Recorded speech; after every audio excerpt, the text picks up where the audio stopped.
everyone, and welcome to the LINX Distinguished Speaker Series. My name is Noorani Mpuna, and I'm the Head of Global Engagement at LINX, and I will be moderating today's session. Welcome to all of you who are watching this webinar live. It's great to see so many familiar faces present, but also to those of you watching it on YouTube afterwards. For those of you who are participating live, do feel free to ask questions to the speaker through the Q&A, and I'll make sure to pick them up and put them to Emily. Don't be shy, as we like it when you ask questions. So the LINX Distinguished Speaker Series is a series of talks gathered here at LINX by experts in the industry who have deep knowledge and expertise and often a unique perspective on a particular subject.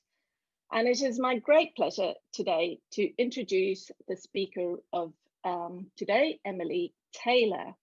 Emily is the CEO of Oxford Information Labs. She's an Associate Fellow of Chatham House and is the editor of Journal of Cyber Policy. She's a founder of the ICANN accredited registrar Oxford Information Labs Limited. A lawyer by training, Emily has worked in the internet sector for nearly 20 years. Emily is lead author of the annual Eurod UNESCO World Report on Internationalized Domain Names.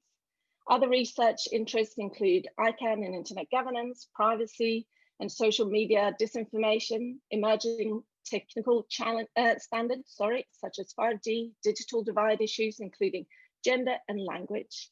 Emily teaches courses on cybersecurity and internet law and governance at several universities across Europe and provides training on cybersecurity for officials at the Cabinet Office and Foreign Office with Chatham House.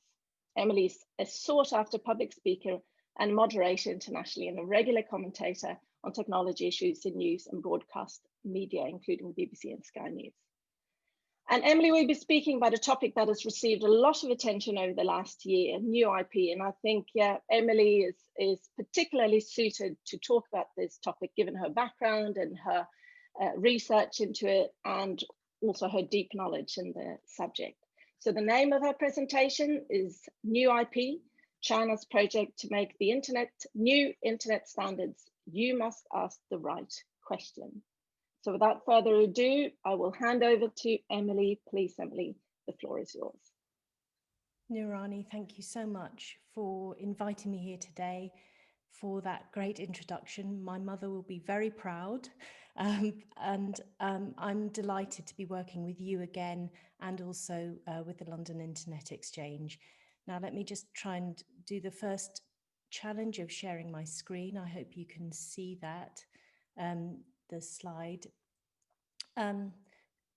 Stacey Hoffman and Dominique Lazansky and I recently co-authored a paper that's been published in the Journal of Cyber Policy, and the paper's called Standardizing the Splinternet.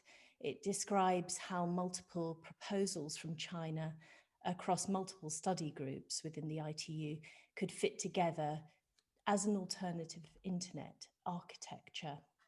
So just thinking about what we're going to discuss today, and Noorani, if there are questions, if people want to make comments during my remarks, please do just shout out. I'm really happy to take questions as we go. I'm just going to run through what we know and probably more importantly, what we don't know about the new IP proposals. But the title of the talk about asking the right questions, what we want to do is, we do have to understand what the technical proposals are, and we would have our opinions about whether they're the right or wrong thing. But I think what Stacey, Dominique and I wanted to do was to see this in the wider context, the links with the proposer, China's trade and technical strategies and ambitions, why the choice of standardization forum matters, what its significance is, what would happen to internet governance if all this, reached its logical conclusion. And then at the end, start to have a go, at least, to ask the right questions. But some caveats, first of all. This debate is relatively new. A lot of people are interested in it, as you said, Noorani, but there is a lot we don't know. And in researching the topic with Stacey and Dominique, we wanted to, place it in the wider context, as I've said, but we were doing a lot of guesswork at that stage. There was a lot that we weren't aware of. Now, since we've published the paper, a speaker from Huawei has confirmed that indeed there is an intent to create new standards in the way that we describe in our paper. But there's a lot that's unclear, and I think the technical community have really jumped on this very appropriately.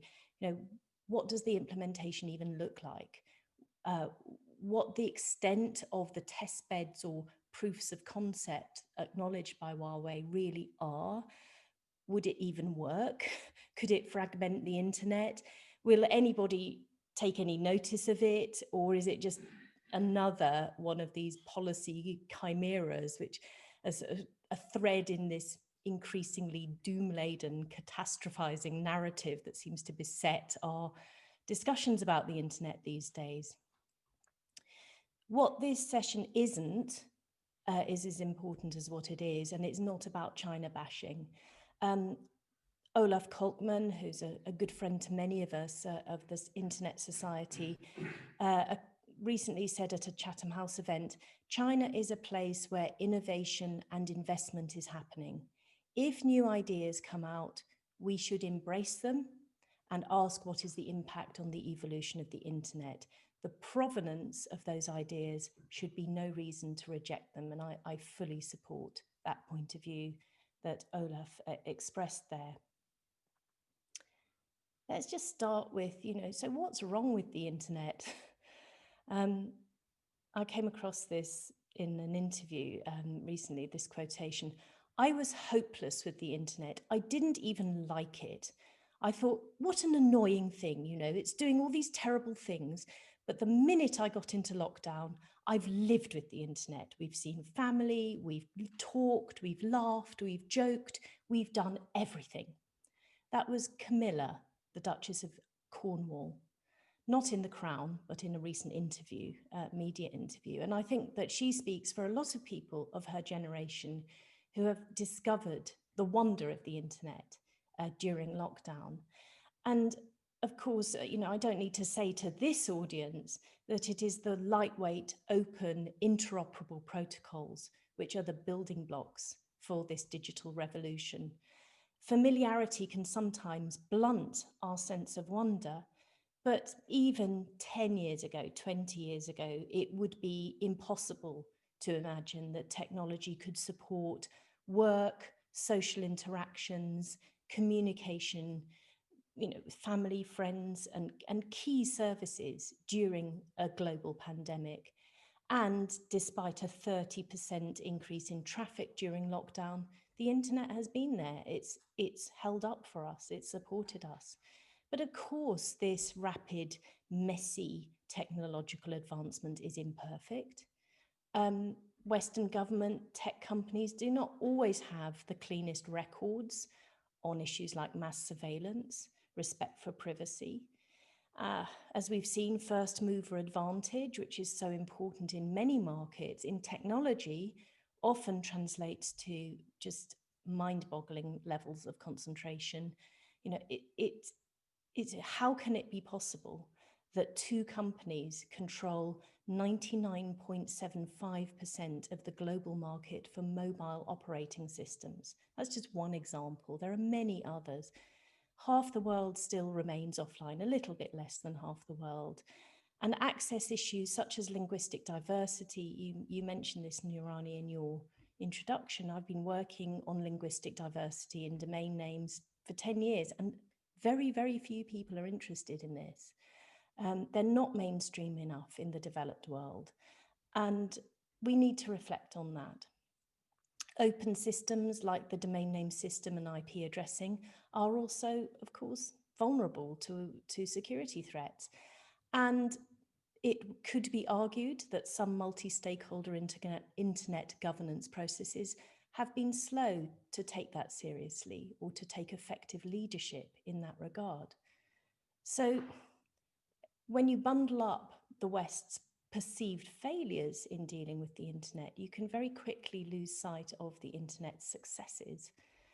And if you have this growth of narratives that emphasize securitization and digital sovereignty, all of this is fertile ground for other countries to sort of step in as an emerging technological superpower and solve those problems. So a lot of standards work has been going on in the ITU. I know that many people on this call today and watching the video afterwards will be very familiar with the ITU, the International Telecommunications Union, a specialist arm of the UN. It's, of course, a multinational environment, state-led, where industry participation is limited to sector members who pay to play. It may not be as familiar to some of you as the multi-stakeholder Internet Engineering Task Force. So I think one of the right questions we have to ask ourselves is, why the ITU? But before I go to that, let's just have a look at what's happening where. What we've perceived, and this is very much Stacey and Dominique's work as lead authors of the study, they've mapped the work across 5 study groups and a focus group, which sounds like a really awful 1990s romantic comedy. But the analysis recently published by ICANN has a lot of really good points in it. I think that it's not giving enough emphasis to the activities across study groups 11, 16 and 20. These relate to high precision, deterministic IP, distributed ledger and name resolution, identification and authentication. I think that those are key components of the vision as we understand it. So if you just like at the very highest level, this decentralized internet infrastructure, which is the sort of organizing concept. And we could talk maybe, Nurani, afterwards about the sort of, there's a lot of paradoxes in the language and the advocacy for this. You know, decentralized sounds wonderful, but once you dig down, it's actually much more centralized than the current architecture. So what are the key elements? Identifiers, distributed ledger technology, and this Network 2030 focus group. So what are they each? Let's just unpack those a little bit. Digital object identifiers, this has been going around as a concept for a long time, particularly within the ITU, and the proposals appear to revive the digital object architecture, which is probably well known to many on this call. I think the key component for us to keep hold of is that these are persistent identifiers for people, things, and organizations. On one level, you know, is that very different? Well, I think you would immediately lose that sort of reuse of things like IP addresses once they're no longer used. But once you can persistently identify a person or a thing or an organization forever, then that engenders quite a lot of control. But this would, of course, be a replacement for the DNS. And the proposals say that they're here to solve issues of performance, privacy, and stability. I'm sure a lot of us will have a lot to say about that. The other element, the second element, is the use of distributed ledger technology, blockchain. It's the proposals advocate that this is about addressing the growing consolidation of network provision, and the blockchain would be a facilitator of controls, data collection, management, and providing, this is a key quote from Huawei here, a highly reliable, traceable, and collaborative tool to allow legitimate users or devices to access services once verified. There's a huge amount to unpack in that. You know, it doesn't really say what happens to those who are not legitimate and who haven't been verified. And there is a clear access role there for whoever is verifying those participants. So, and many of the technical commentators on new IP have correctly concluded that this would fracture the DNS route, centralize the management of access control and application of policy and regulation at this blockchain layer. Network 2030, what is it? It's a focus group. This is a very early stage type of process within the ITU, chaired by Huawei, established a couple of years ago to identify technical capabilities required for networks, future networks like 5G, 6G. So that's really expected to provide more technical details of infrastructure, terms, definitions, and so on. And it's the proposals to date that we've been looking at relate to the transport layer, network control management, signaling protocols. And the idea, the concept is that this would provide a decentralized, trustworthy network infrastructure. So what happens to the internet stack if all of this happens? This is a big if, but let's go with this thought experiment. What happens? Well, if you start from the bottom, you've got the OSI model, which will be familiar to many of you on the left-hand side of the slide, TCP/IP in the middle. What the decentralized internet infrastructure would do is merge the data link and network layers at the bottom, replacing them with the blockchain layer. And the 4 top layers, or what we would call in the TCP/IP model, the application layer, would sort of be split and kind of blended with transport. So I think, right away, what we're seeing here is a much more active and activist role for internet service providers and probably also equipment manufacturers. So how is China or Chinese participants describing these proposals? I think we started to see this sort of forming a single narrative in late 2018, where we had ITU light reading from Huawei, and also then the following year, new IP presentations, both within TSAG at the ITU, the Telecommunication Standards Advisory Group, and also at a side meeting in the IETF. Our paper notes that China's advocacy for new IP appropriates current tropes on international internet policy, as I've said, such as concerns over privacy, the need for trust in the network, blockchain, everyone was talking about blockchain a couple of years ago, and anxieties around market concentration. These are real anxieties. These have not been solved, but this creates a perception of necessity for new IP. And the decentralized internet infrastructure will solve issues that arguably the Western internet governance institutions have failed to address adequacy. It will guarantee delivery, so move away from the sort of best efforts principle to, guaranteed delivery, bring internet access for all. Now, who could disagree with that as a priority? And provide a trusted network compared to an untrusted network, I suppose. At a recent meeting where we've heard spokespeople talking about new IP recently, that the approach is to downplay the whole thing, but to confirm that yes, they are seeking to standardize, as I said at the beginning, and that they've done some proofs of concept, suggesting that there may be some deployment, but we don't really know what the technical deployment looks like.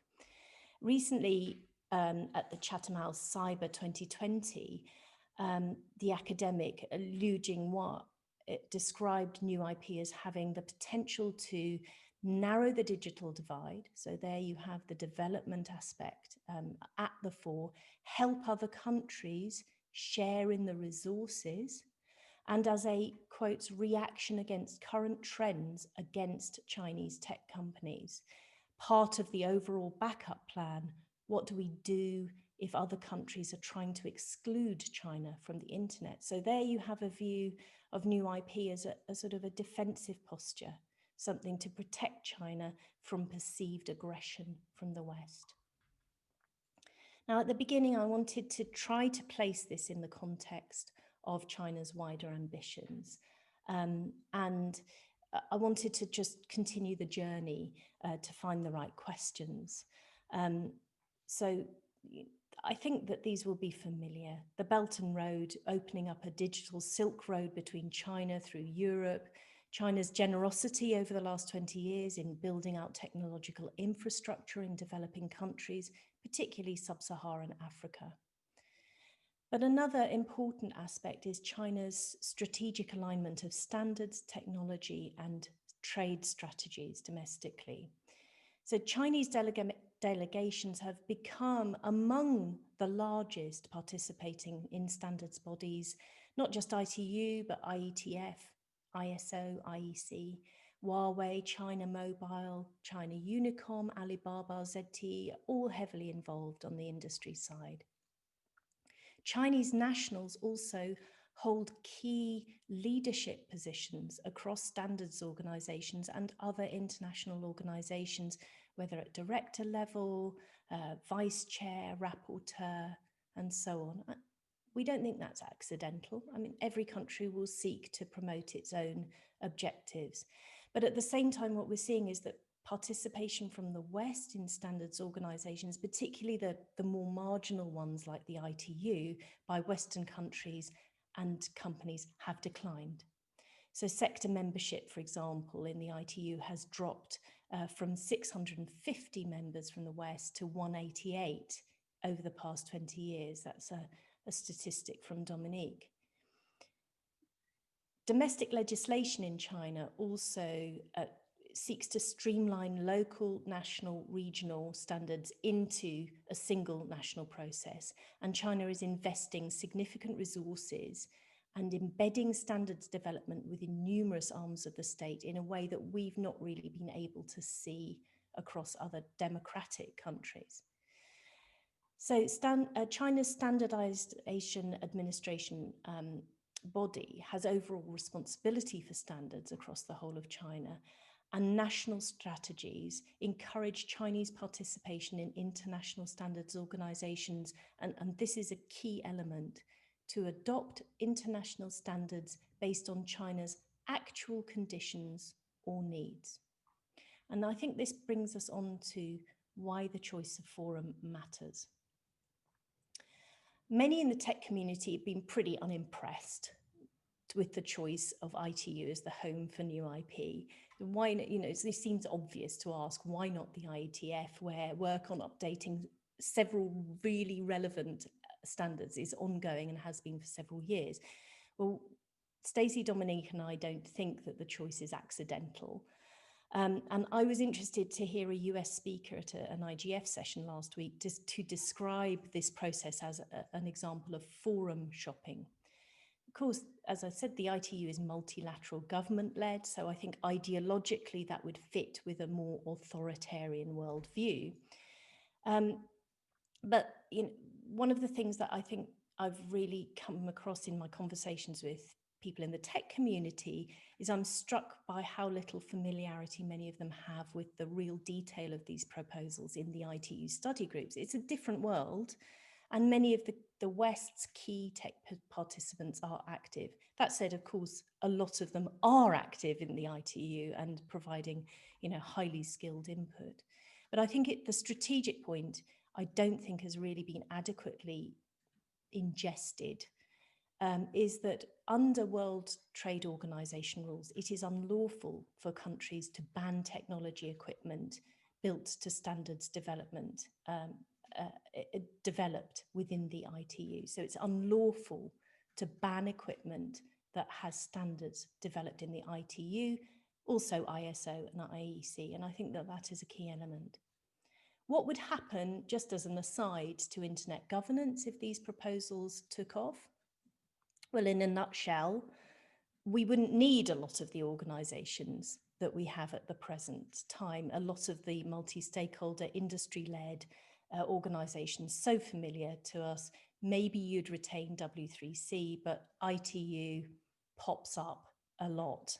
In the, the right-hand side of the slide is the world according to IT and the new IP. And so you think that, that would have a real impact on the way future standards are developed and the governance of the internet. So, just before wrapping up, I wanted to take us on a sort of journey, a thought experiment, if you like, based on this idea that standards within China are supposed to be reflecting, China's needs and ambitions and domestic priorities.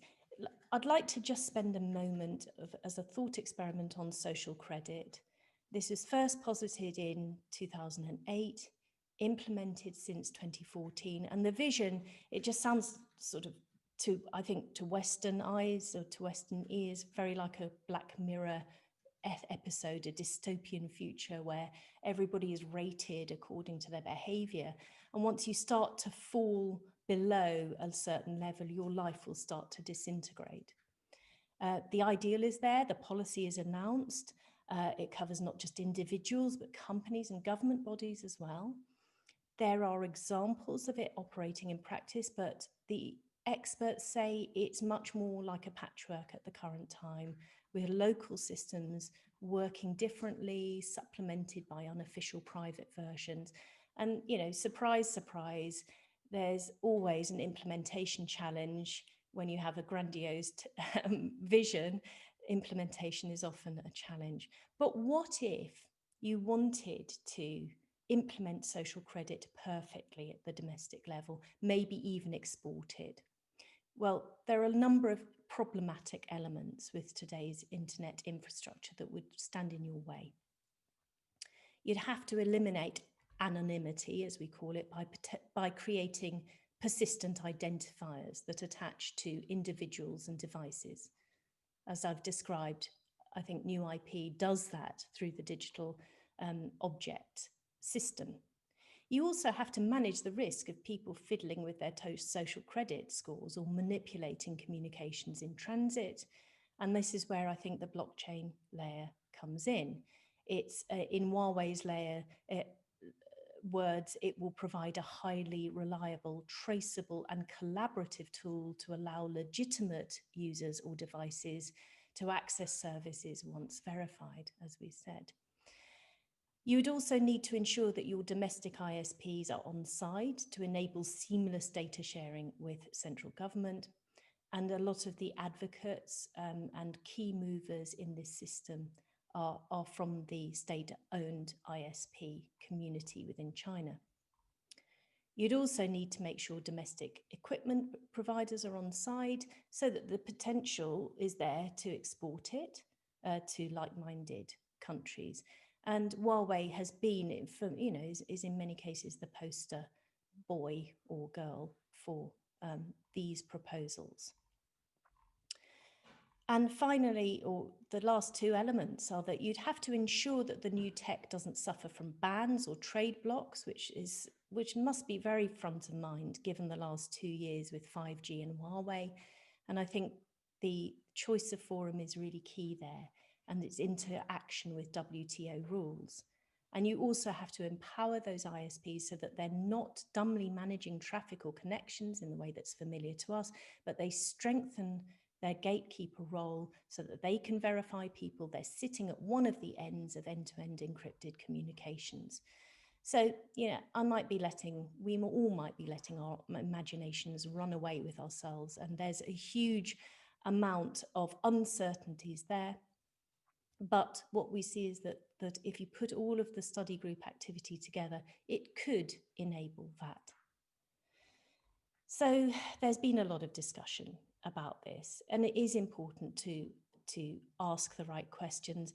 I think where I get frustrated a little bit is that the tech community, while doing fantastic takedowns of the need for this or the technological strengths or weaknesses, it's sort of like, well, we don't need this, so we can now move on. We don't need to discuss this anymore. And I think the key question we should be asking is not whether we need this, it's whether we're going to get it anyway.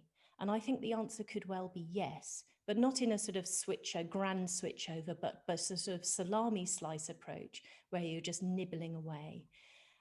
Clearly, ideologically, a lot of people in the West and technical communities will never adopt this, at least willingly. But there are other countries who are less technologically advanced who may be attracted by the authoritarian vision of an internet or social credit in a box. And for some countries, the choice might not be that deliberate. It might just come as part of a package of aid embedded in equipment. So will it work? Should we be worried? And finally, what can be done? Look, I don't think this is going to split the internet tomorrow, and it faces considerable headwinds, as many in the tech community have pointed out. For countries with extensive adoption, I think there's a huge amount of inertia in the system, as any who've been following the IPv6 adoption debate over the last 20 years will be familiar. It's not that easy to change things low down in the stack. The blockchain layer sounds heavyweight, slow, and it probably eat the planet. It will have an enormous environmental impact. It's very far from the lightweight, interoperable protocols on which today's internet has built, and it could well introduce single points of failure and vulnerabilities. And even if some governments think this sounds like a great idea, their populations might well push back. Think about the reaction from civil society in countries where Facebook's free basics was on offered. People didn't want a Facebook internet, they wanted the internet, and it might well be that the same applies here. In closing, I think it's important that we don't react with panic or fatalism about an inevitable splintering of the internet. Networks always behave in this way. There's a constant tension between forces that drive them apart and bring them together. There are many benefits to a single interoperable global internet. And a paper we're going to be publishing in the journal quite soon by Joe Burton warns about catastrophizing language and disaster movie metaphors when we talk about cyber. I think we are all guilty of this. And securitization forces us into a defensive mindset where we could end up hastening negative cycles or polarizing positions, which leave the majority of states somewhere in the middle feeling quite powerless. The technical community and like-minded partners, including governments and civil society, can play a powerful role in rediscovering and rearticulating that excitement and idealism for the internet, which seems to have got lost in anxiety over the last few years. The benefits of that interoperability, openness, lightweight standards. Appropriate actions could include raising awareness among stakeholders, properly resourcing member state delegations to the relevant standards bodies, conducting further research, and so on. But the policy conversation needs to be widened beyond technical communities to include civil society, human rights organizations in particular, and the conversation needs to include China and developing countries as well. The technical community has an important role to play in providing reliable, evidence-based analysis of the technical implementation, but I hope I've demonstrated today that the conversation needs to go wider. And the part of our response should be to ensure that we clean our own act up. We ensure that the benefits of the internet can accrue to any person in any country, regardless of their language or their position or their capabilities, and that the internet's original promise is proactively honoured. And this involves working hard to combat the excesses and market distortions, to support initiatives that decentralise, eliminate single points of failure, stimulate innovation in rights-respecting ways. So thank you. That's my comments. I'm very happy to take questions.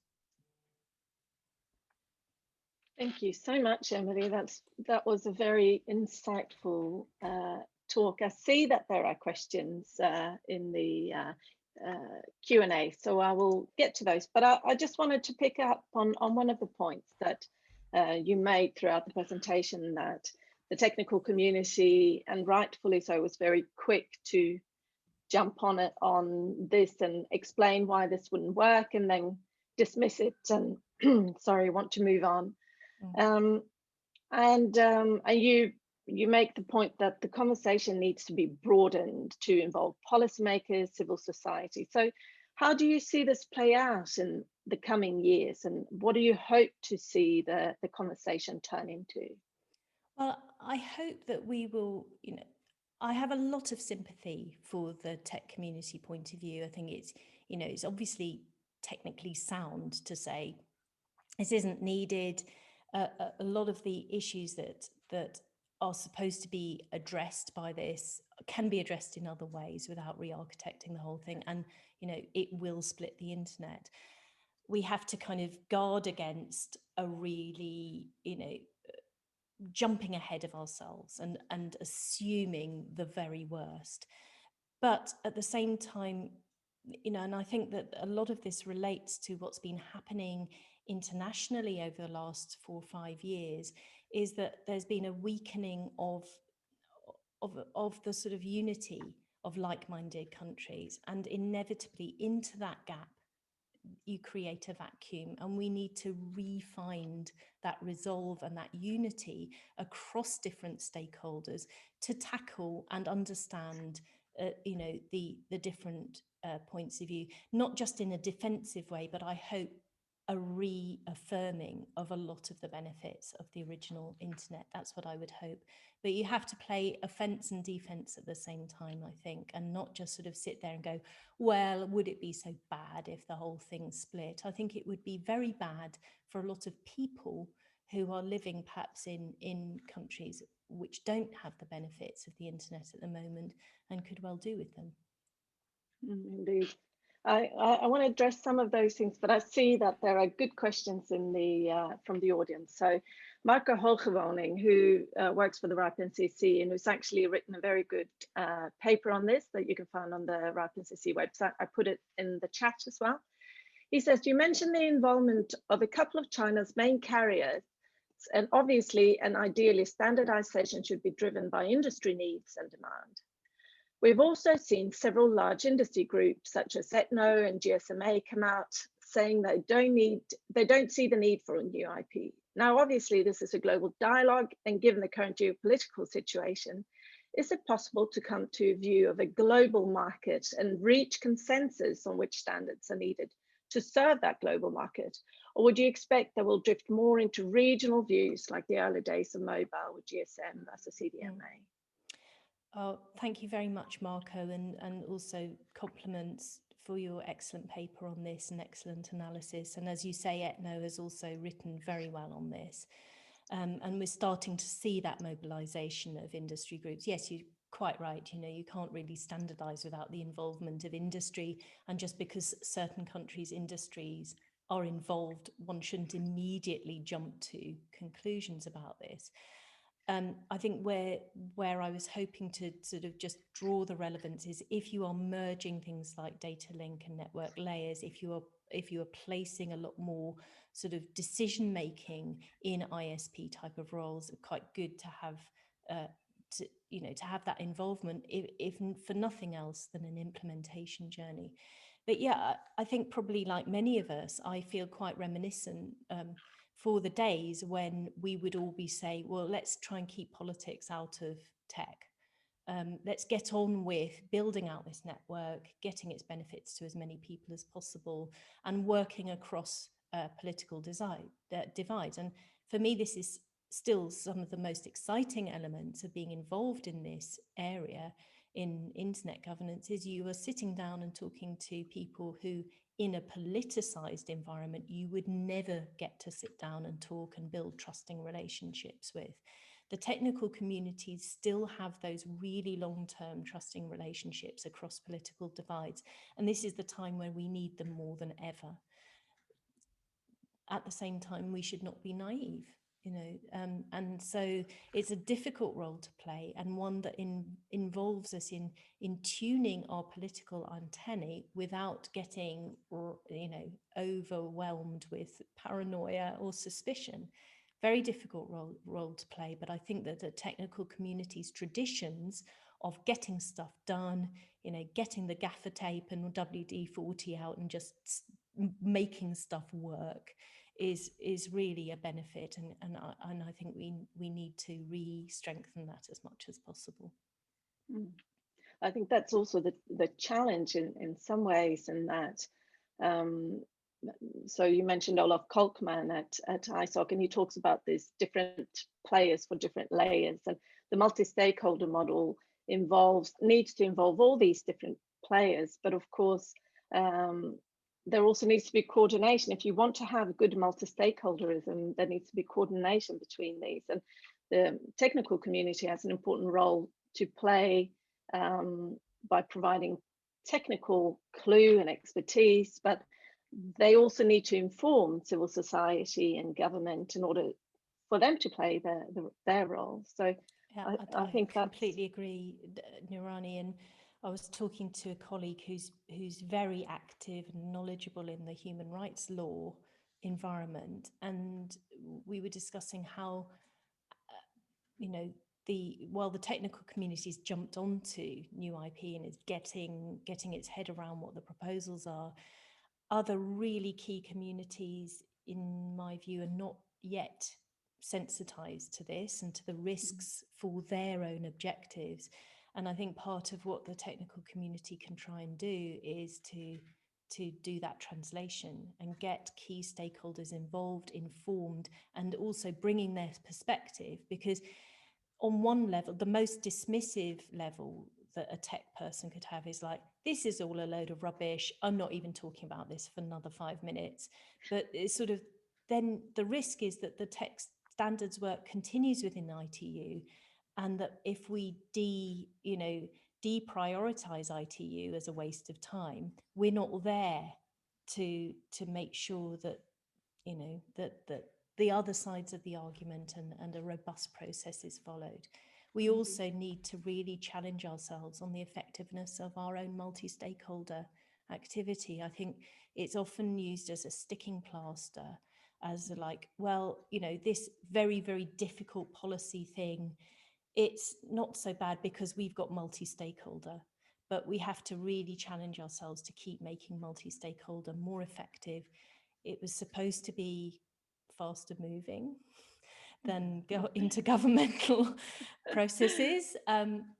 Inevitably, as things get complex and the number of stakeholders increases, you can end up with sprawl, and you can also end up with capture at the same time. So the ideal is great, and like many things, the implementation could do better.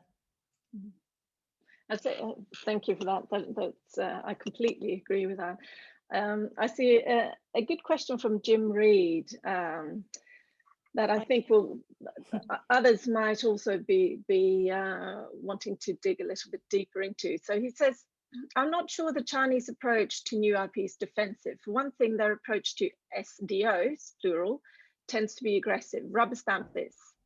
And it seems to reflect Chinese public policy, top-down and authoritarian.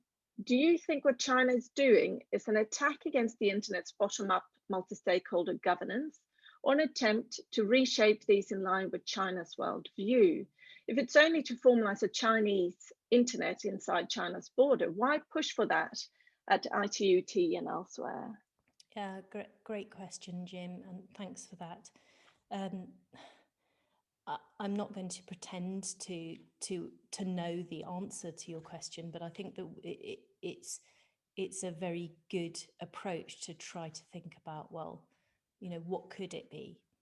As you say, the domestic market in China is large enough to justify almost, a separate approach, if that's going to work domestically in China for those ideological goals.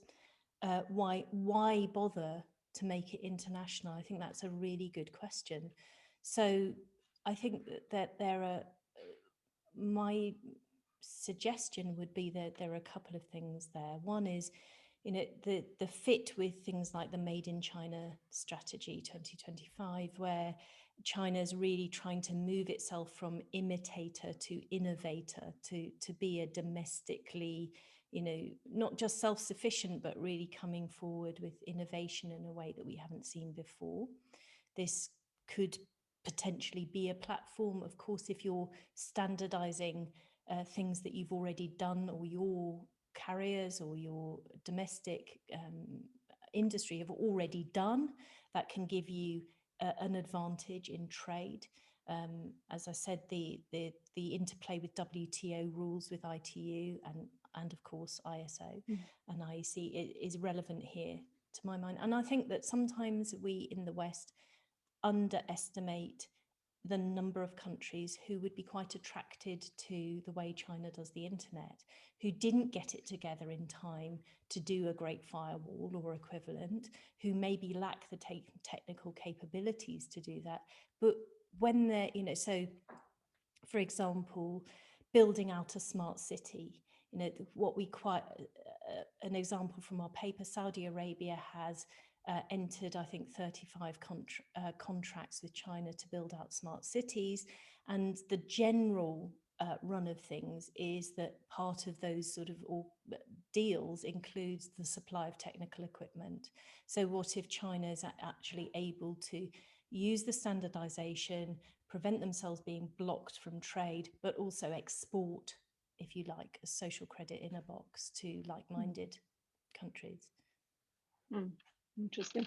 So another good question from Mark McFadden.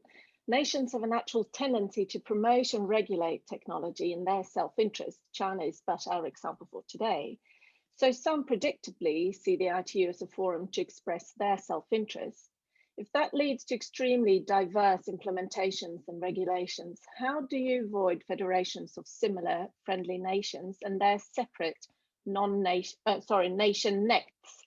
Market forces do not appear to be nearly powerful enough. Open standards developments not sufficient either. Yeah, thanks, Mark. You're up very early. Thank you for the question. There seems to be a few people up very early. Yeah, yeah, I think it's inevitable that countries will use whatever tools are available to advance their self-interest, and this is not just confined to a single country. And as you say, one of the difficulties I have with the, well, if we're finding international cooperation difficult, and we have for the last 5 years, let's just work with like-minded, let's just advance a common position there and hope for the best. It's better than nothing. But I think the implication in your question, Mark, is that if everybody's doing that, you're going to end up with that federation, with that sort of splintering in any event. And so this is really a moment for us to challenge ourselves to get into the more uncomfortable spaces where we're talking not just with people who agree with ourselves, but with others. But as Mark, as others who are deeply involved in the standards development environment know so well, it can be incredibly difficult. And Jim's question was about the sort of the highly organized and very, very well resourced efforts by one country within ITU to get their way is really difficult for others to play on an equal footing in that sort of situation.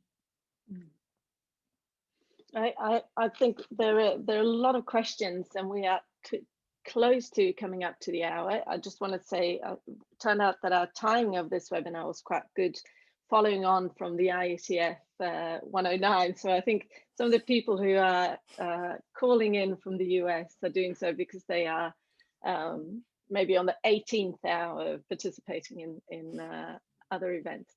I see the question about from Jim Reed that I want to pick up on. I want to develop a little bit as well about China becoming global dominant superpower, and how do we persuade them to move towards the openness, transparency, and multi-stakeholder model that we've enjoyed today, and that's allowed the internet to grow to what it is today. And I'd like to follow that actually with another question, and it's more of a philosophical question, if you want, because I think one of the arguments behind new IP has been to solve some of these issues that Western internet governance institutions have failed to address. Guaranteed delivery, bring internet access to all, provide trusted network. And I think especially since you were talking about that this is not just a technical question, we need to have a broader discussion here. Is there not an argument to be made that the current decentralized model, which is market driven and driven by individual players, have actually failed to address some of these challenges and failed to provide access for all and failed to address the digital divide? So if we want to counter initiatives like new IP, not just because we think they're technically not sound, is it not part of our responsibility to also then address those challenges that these proposals claim to solve? Yeah, it's really, I really agree with you. There are elements where even the most, utopian, tech utopian person will have a kind of awkward moments, like how come 3 or 4 companies are not just dominant in applications, but all the way through the internet stack, even down to resolving DNS? How come cloud provision is actually just in the hands of a few organizations, same names? There are really, really good points to make that there needs to be more decentralization. And what I hope will happen is that through proper application of antitrust or competition policy, that the playing field can be, opened up a little bit for innovators. But a contrary argument is if you break up the big tech giants in the US, you're only left internationally with the big tech giants in China. Protectionist trade and tech policies. Tech has felt like over the last 2 years to be not just sort of part of a kind of new weird Cold War, but to be the sort of the absolute lightning rod and the instrument of power plays, geopolitics between the US and China, bans of certain companies, pressure on allies to do the same. And so what will that do? It just actually hastens, it's like a Greek tragedy in action. You're afraid of outcome A, so you do everything you can to avoid it in a very defensive way. You actually hasten that. If you do lots of bans and protectionist policy, you are creating an environment where the incentives for China are all about securing their supply chain, indigenizing absolutely every bit of technology. While they're at it, why not have a trade advantage? And I think that, the earlier remark you made about, can we convince China about openness and multi-stakeholder? Yeah, good luck with that. I think that what we need to do is think very much about the countries in the middle, who could go one way or another. And I very much hope will go with continuing multi-stakeholder openness, but are not as securely into it as we might think, and could, for a variety of reasons, have been quite generously dealt with by China over the last 20 years. They have made really good friends, and some of those countries would ideologically quite like to have an internet like China's internet. So there's a lot to play for there. And I think, maybe in the West, we've been a bit complacent about the attitudes of those so-called swing states. Yes, indeed. I think that actually also then addresses Jim's question. He brings up the fact that there are authoritarian regimes who would love to see an ITU run internet. For them, new IP and DOA are just a convenient tool to try to take back control from those internet people and their horrible multi-stakeholder ways. I guess if there is an answer, it's more of a comment, but if there is an answer, I guess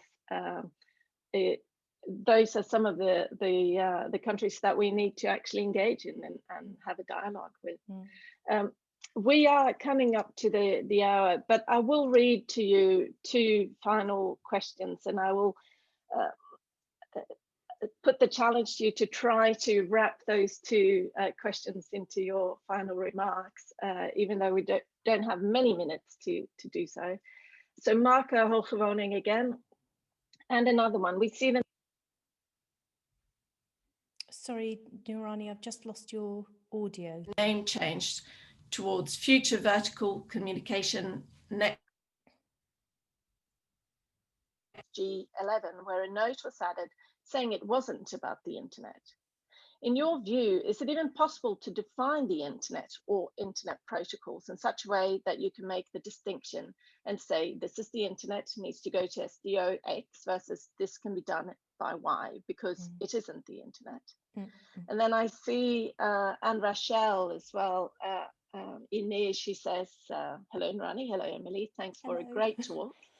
Emily, thanks for bringing several perspectives in this talk. I believe we've come to the point where nationalistic and regional behaviors have come to the fore, where technical is seen under the light of history, inclusivity, human rights, trade, etc.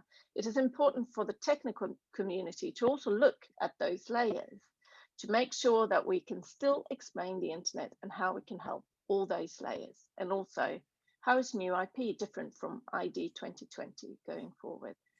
So I'll let you try to answer or comment on that, and if you have any final wrap-up remarks, Emily, please feel free to.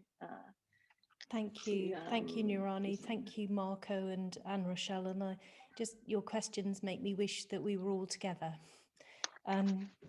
But you're making really important comments about, nationalism, regionalisation, and also, Marco, does a name change really make much difference? Can you really differentiate one network from another? And I think that this is, the more one thinks about this, the more you come back to the beauty and the simplicity of those foundational protocols, because they were agnostic about what you do with them. It's just all about making the connections. Very, very flexible, and have lent themselves to incredible innovation, which probably their originators didn't have, couldn't imagine at the time that they were made. And in that way, they're sort of almost opposite to that very, very directional, opinionated networks like the telecoms network, which do have certain guarantees of delivery and service and so on. Look, I don't know whether you can really differentiate one internet from another. I hope we don't have to. I hope that we can, use this as a wake-up call. Like, the West is not the only show in town. And if we want to retain the benefits of a single global internet for all of the people on Earth, we need to make sure our own house is in order and really advocate the benefits of that interoperability, as well as being honest with ourselves about our failures, and particularly our help and assistance to countries which have not yet had the benefits of today's internet. Great final remarks. Thank you for that, Emily. I will add what Marco was saying in the chat as well, that cooperation starts with listening to each other's concerns. And I think that's very much in line with what you were saying. We told our 11-year-old son the other day that it's very difficult to learn and listen while you talk. He seemed to disagree. But I think I'm more with you and Marco in that regard.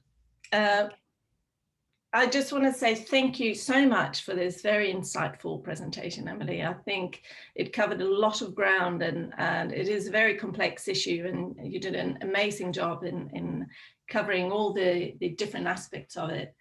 I think I would like to point everyone to the article that you co-wrote, that we've linked to in the on the registration page. I've put the links in the chat as well to The ISOC paper, the RIPE NCC paper, and the ICANN papers are on UIP. This was a really interesting presentation, so thank you so much again, Emily, for that. Thank you for inviting me. Thank you, friends and colleagues, for joining today, and hope we can all be together soon to continue the discussion. Let's hope so. So thank you very much all for participating. For those of you who participated live and asked questions, as well as those of you watching it afterwards. Please do keep an eye out on the LINX website for upcoming presentations and tutorials. We have some really interesting speakers and talks coming up, as well as some of the fantastic presentations and panels we've had in the past. They're all available on YouTube. Make sure to register for any upcoming presentations we have. With that, I'd like to again give a very special thank you again to Emily Taylor for taking the time to share this fantastic, insightful presentation. It has been a real pleasure listening to your talk. I hope that we will see each other very soon in person. In the meantime, be well, stay healthy and stay safe, and hope to see you all soon again. Thank you very much.